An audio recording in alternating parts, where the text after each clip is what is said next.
Four, three, two, one, zero. Ignition. This is UniversalExports.co. Today's encounters seem mainly to be loud, very loud. Didn't choose it that way, just the way it came out of the bucket.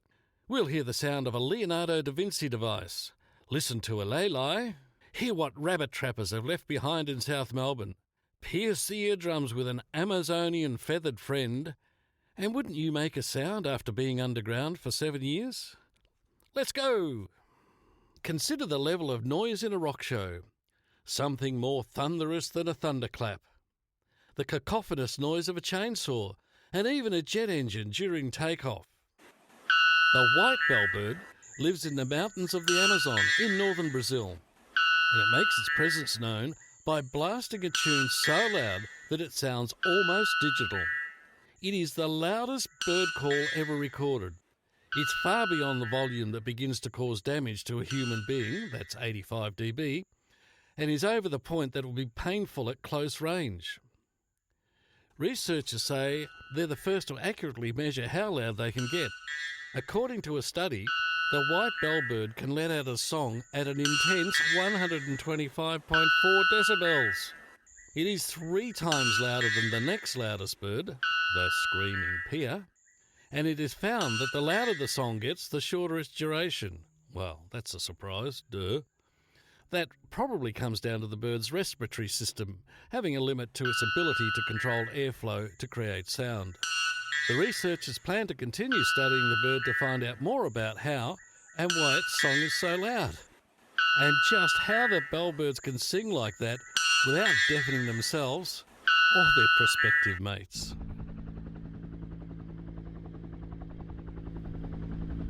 Yes, that's a chopper, not Chopper Reed, but Chopper the helicopter. Did you know the history of vertical flight began at least as early as about 400 AD, or if you like to be more PC, 400 CE. There are historical references to a Chinese kite that used a rotary ring as a source of lift. Toys using the principle of the helicopter, a rotary blade turned by the pull of a string, were known during the Middle Ages. During the latter part of the 15th century, none other than Leonardo da Vinci made drawings of a helicopter that used a spiral air screw to obtain lift.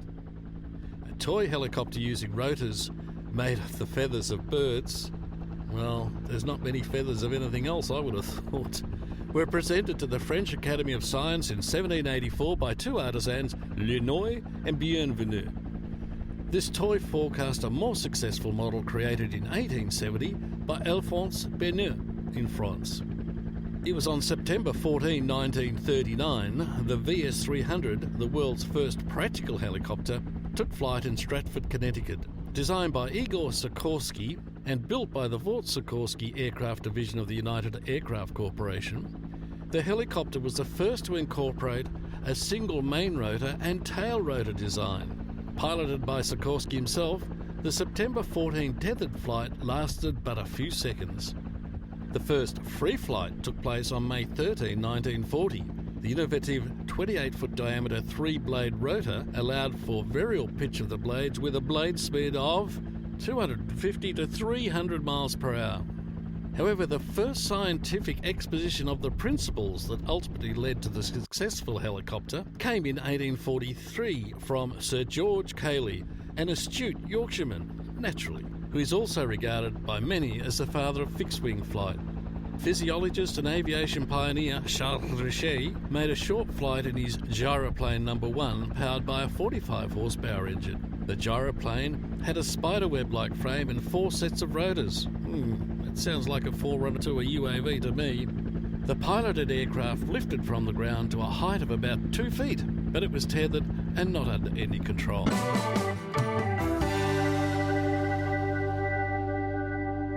Bula!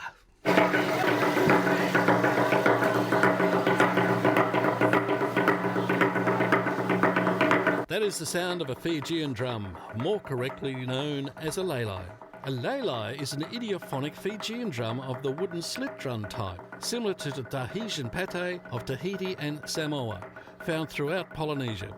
It was an important part of traditional Fijian culture, used as a form of communication to announce births, deaths and wars. A smaller form of the lay drum is used in music. Lay drums are now used to call people from an area together, such as church services. The lay is also used to entertain guests at many hotel resorts. Been there, done that.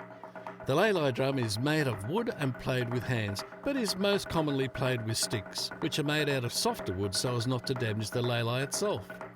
Historically, a larger and smaller stick were used together when playing the lay. Lay drums were traditionally made from the resonant timbers such as tevola and dilol, or in the case of sacred drums for the spirit houses, vezi.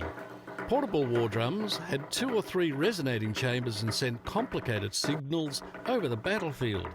Frequently, lay occurred in pairs, one smaller than the other, and were played together in counterpoint. This rarely occurs in contemporary uses though. Sometimes special structures known as a bureau in the lay are constructed to keep the rain from filling the lay and wetting the drummers.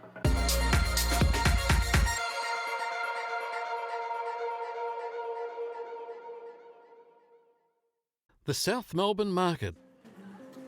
The vibrant village market opened in May 1867 has been serving the community ever since. South Melbourne Market has changed a lot in 150 years, but its essence and its place at the heart of the community remains very strong. Even the inevitable challenges, a catastrophic fire in 1981 and 2 bombs later the same year, failed to dampen its spirit. It is a quintessential village market, a place where people love to meet, eat, drink, shop, discover, share and connect, tightly woven into the fabric of the community it serves. It is central to the culture, heritage and place of being of South Melbourne and its surrounds. Initially occupying 10 acres bounded by Coventry, Cecil, York Streets and the St Kilda railway line, the market has grown and improved to accommodate the needs and expectations of traders in the community. The first sheds were erected in 1866, a 5.5-tonne weighbridge added in 1872 and electric lighting in 1924. Consumer demand saw the addition of a rooftop car park in 1972. A multifaceted roof was added in 2012 to provide shelter for shoppers and regulate the temperature inside the market. In keeping with the market's sustainability goals, the roof captures rainwater and generates solar electricity. Today, the market maintains a careful balance between the past and the present, holding on to tradition while continuously adapting to meet changing community needs. The rabbit trappers are long gone, but the fresh, high-quality food, much of it sourced from local farmers, artisans and producers, has remained constant throughout the decades, along with the array of clothing, homewares, merchandise and collectibles. The food hall, oh yes, which replaced the original market structure in 1991, serves up treats such as organic Italian-style ice cream and sorbet, through to smoothies and juices, banh mi, borax, super salads, roast meat rolls and toasties. As a nod to the past, the deep-throated bell that once rang in the opening and the close of the market trades returned in 2017 for the market's 150th birthday. While carefully planned changes will keep the market fresh and sustainable so the aisles continue to buzz with activity long into the future. More loud things, crickets and cicadas this time. Although only males produce the cicada's distinctive sounds, both sexes have membranous structures called tympana, by which they detect sounds the equivalent of having ears.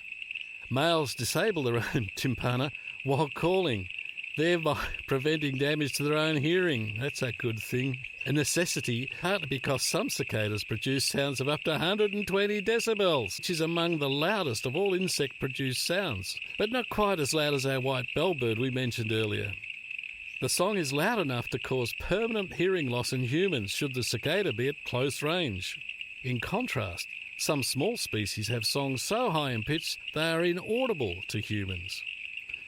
For the human ear, telling precisely where a cicada song originates is often difficult. I've found that myself. The pitch is nearly constant, the sound is continuous to the human ear, and cicadas sing in scattered groups.